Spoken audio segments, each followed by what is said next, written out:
వచ్చిన రోజున ఆ డబ్బులు వచ్చిన తర్వాత ఓ 2-3 రోజులు బట్టల కొట్లు కళకళలాడి, ఎలక్ట్రికల్ షాపులు బాగా కళకళలాడి, ఎలక్ట్రానిక్స్ షాప్స్, అట్లాగే బైకుల షోరూంలో ఇట్లాంటివి కళకళలాడి. ఇప్పుడు కనబడట్లా.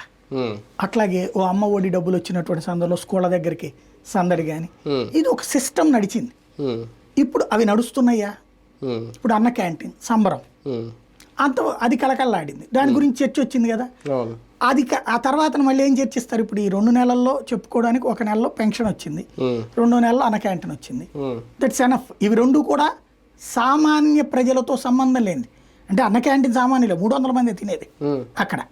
దీంట్లో మొన్న మనం మాట్లాడుకున్న దాన్ని ఒక ట్రోల్ చేశారు వీళ్ళు. ఎట్లాగా మనం చెప్తున్నప్పుడు 3,000 30,000 అని మాట్లాడుకుంటాం. మనం ఏమనుకుంటాం, మెదడులో క్యాలిక్యులేట్ చేసుకుంటూ ఎండింగ్ పార్ట్ ఇప్పుడు చెప్తా ఈ లోపు దాన్ని కట్ చేసేసి తెలివి తక్కువ అనేటటువంటి టైప్లో ప్రొజెక్ట్ చేసుకోవచ్చు. అట్లాగే ఉంటాయి ఇవన్నీ కూడా.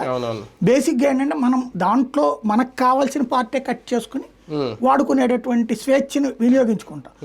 ఇప్పుడు ప్రాక్టికల్గా ఏమవుతుంది, అన్న క్యాంటీన్ మనం ఏం చెప్పాం ఆ రోజున, ఒక్కొక్క క్యాంటీన్ చెప్పుడు 300 మంది, టోటల్గా కలిపితే 100 క్యాంటీన్లు కలిపితే 30,000 మంది.